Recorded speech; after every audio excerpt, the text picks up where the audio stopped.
Hey guys, it's Ben the Coin Geek at Old Pueblo Coin, and today for you I have a fun album to go through. This is an overview of the Washington Quarter Series, and this is in the OG Dansko album. OG might be the wrong term for a Dansko album, but for most people nowadays, when you're collecting a set of coins, especially when they can get kind of pricey, most likely they're going to be buying slabbed or certified coins.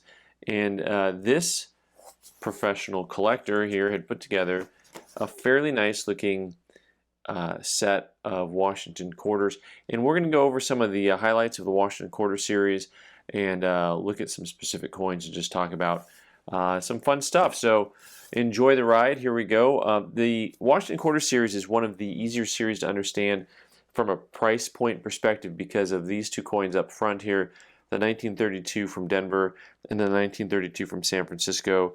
These are the top dogs on the series, and it's most coin series you'll have a couple of different coins that are going to be really tough to get in well-worn grade or high grade at all. So coins that are even worn like this 35D, if you get your 32D or your 32S in that condition, you're going to be looking at coins that will be $50 to $100 type coins pretty quick, right?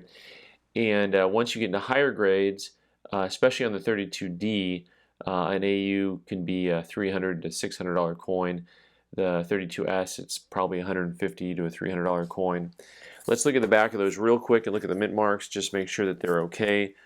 The 32, here's your 32, here's your 32. What do we got here? The San Francisco. A little bit of a blob, which is good. These mint marks are really funny on these series. Same with that on the D. You really want to be careful. 32D and S's are oftentimes manipulated or changed from a regular 32 Philly. And so you always want to kind of look out and make sure that you don't see any additional things done to the coin to make it into a Philly coin into a Denver or San Francisco coin. Now those coins, if you get them uncirculated, are $1,000, $2,000 type coins oftentimes. And the rest of the series, you can buy early coins, especially most of the Philadelphia mints are not that expensive.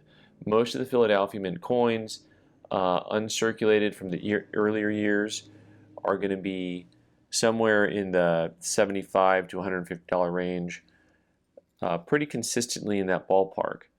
What's fun about this is someone took the time to put a set together in raw condition. This is a set, this is not the set, this is a set that I had done. I had put together a quarter set and I really enjoyed doing it. It was lots of fun, especially since you can take the time to find coins that, especially into the 40s, that are just stunning coins that are not that expensive. And you can kind of cherry pick dealers on raw coins, because they're not worth getting certified on a lot of those coins. Now in this set, it looks like his 32 DNS are pretty nice, and then you get into the later 30s. It's really a mixed bag. You'll see that those Philadelphia mints are really nice coins, probably because they're the more affordable ones. But a lot of the ones with the Denver and San Francisco mint marks are a little bit tougher. Most of your San Francisco and Denver mint coins in those early 30s are going to be $200 and up in UNC. Some of them a little bit less. The sneaker one here, the sneaky ones, is 36D. The 36D is actually more rare in uncirculated conditions than the 32D and S's. Although it's not as expensive, you'll still spend $600 on a nice uncirculated one if you want to go that route. Once you get into the 40s, it's really fun, like I said, because you can really start to find coins that are stunning and cherry pick from your local coin shop or at a coin show. I would tell you, don't buy a raw coin and pay like MS-67 prices. That's not the idea here. But you'll find nice BU coins if you take the time. And you can train your eye. If you collect in a specific series, you will naturally train your eye towards that series and be able to collect well. Most of these coins in this series, uncirculated, you can buy in the $15 to $30 range. The 42S is kind of like the exception once you get into the 40s. A nice 42S should be a $70, $100 coin, but it just kind of depends on where you can find it at. So one of the fun things about collecting raw sets, I had a young man in recently from Huachuca City, and he was collecting pennies from change, and it just kind of reminded me of how fun it is just to collect coins and put an album together, and how you can collect every date, but then eventually you take a more critical look and you go, oh, you know what, I can upgrade. So maybe all of a sudden he's looking back at some coins that he got that are circulated, and he says, I think I want to try to find an uncirculated. And eventually, as you expand, you can slowly work your way into collecting or going out and purchasing coins instead of just trying to find them and change. It can be a really nice, simple progression, and it doesn't have to be real expensive to get into.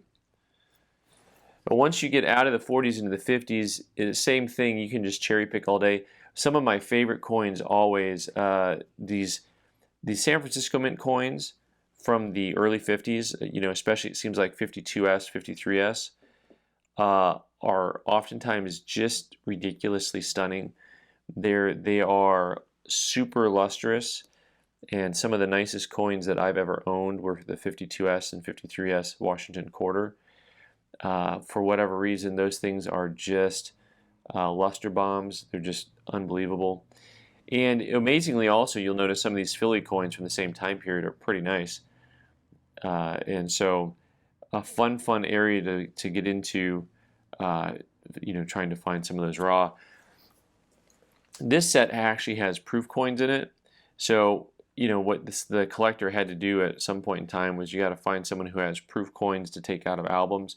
Not a lot of people do this anymore, but we still get collectors that'll buy the proof coins just to have them and put them into their albums.